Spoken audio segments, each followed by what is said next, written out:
Untuk mengetahui perkembangan di pasar komoditas, kita telah terhubung dengan analis global Intra Berjangka, Chen Guosen. Halo, selamat pagi Pak Chen. Selamat pagi. Ya, ini kalau kita lihat harga emas kembali melemah nih akibat tertekan data COVID-19 di Amerika Serikat yang juga tiap hari menurun. Nah, menurut Anda, apakah hanya COVID saja yang membayangi pergerakan atau penurunan harga emas, atau ada sentimen atau ada faktor lain sebenarnya yang kalau kita lihat dalam mungkin beberapa minggu terakhir harga emas juga sangat fluktuatif begitu? Oke, selamat pagi semuanya, para pemirsa, para investor. Saya akan membahas beberapa hal tentang emas yang tentu menurut saya ini akan menjadi informasi yang penting. Yang pertama adalah harga emas itu turun dalam beberapa hari terakhir diakibatkan oleh tekanan penguatan dari dolar Amerika dan meningkatnya secara bertahap terhadap aset berisiko.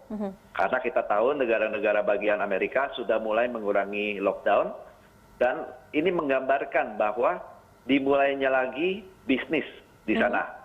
Sehingga mengurangi permintaan safe haven untuk logam mulia. Ya.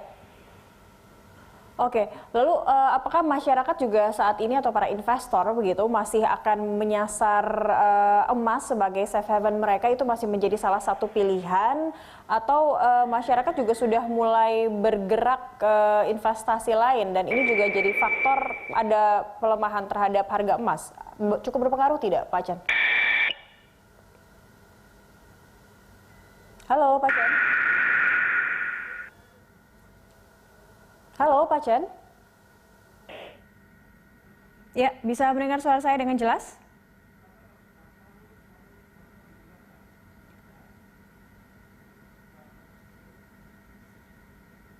Halo Pak Chen.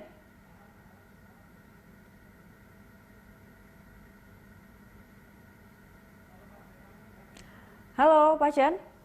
Iya, selamat pagi. Iya, baik, kembali mendengar suara saya ya. Nah, ini tadi pertanyaan saya, kalau tadi Anda mengatakan memang harga emas juga memang fluktuatif begitu karena adanya kenaikan dari harga dolar begitu. Apakah sebenarnya pengaruh tidak masyarakat masih menyasar emas tidak untuk saat ini, dan itu juga menyebabkan faktor harga emas juga jadi fluktuatif begitu? Kalau menurut saya emas ini masih menjadi sasaran buat pelaku pasar ya. Apalagi nanti malam akan ada laporan non-farm payroll dari Amerika. Nah, ini udah pasti ditunggu sama pelaku pasar. Karena kenapa? Forecast, perkiraan dari analis ya, tingkat pengangguran di Amerika kali ini akan mencapai 16%. Wah, ini tinggi nih. Ini dibandingkan dengan bulan lalu sebesar 4,4%. Nah, ini menurut saya data Amerika malam nanti ini akan menjadi pantauan utama buat pelaku pasar. Ya. Nah, mungkin ada yang bertanya, Pak, bagaimana dengan kondisi bearish-nya di emas? Kondisi emas baru akan masuk ke zona bearish jika berada di bawah angka 1.600. Baik.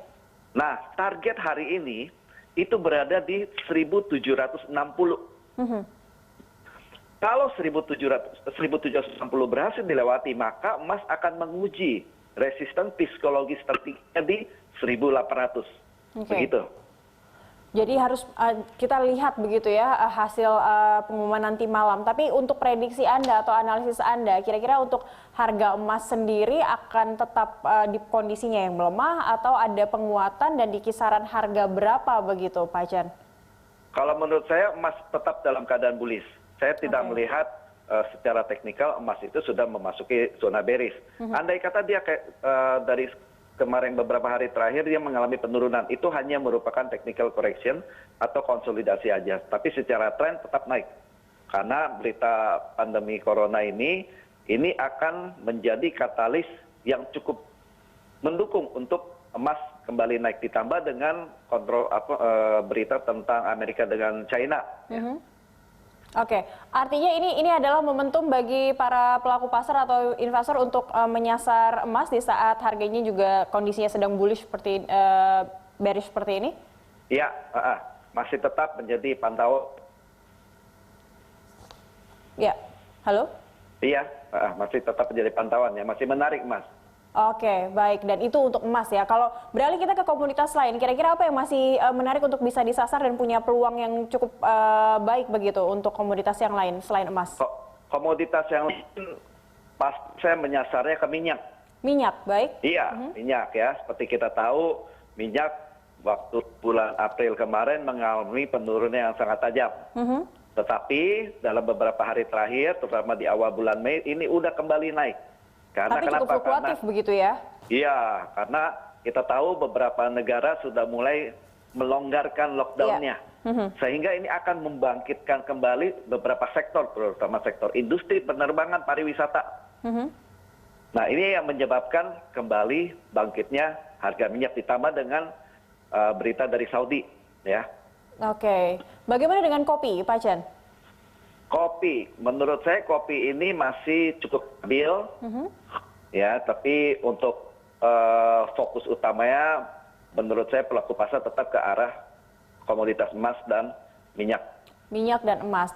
Tapi kalau Anda lihat selama sepanjang Ramadan ini ada tidak sih hal atau barang-barang komoditas begitu yang memang tepat untuk disasar di momen seperti sekarang ini Ramadan dan menjelang Hari Raya meskipun kita masih terdampak pandemi begitu yang bisa Anda referensikan kepada pelaku pasar?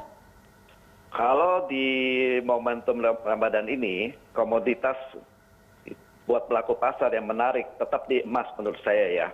Bagaimanapun juga kalau dengan kondisi ekonomi yang down, dengan pandemi corona, emas akan tetap menjadi safe haven yang utama. Menurut saya seperti itu. Baik, masih kembali tetap ke emas begitu ya, dan kita bisa memanfaatkan momentum yang sedang bearish sekarang, seperti sekarang ini. Baik, terima kasih Pak Chen Kosen telah bergabung bersama kami di IDX Opening Bell untuk pagi ini.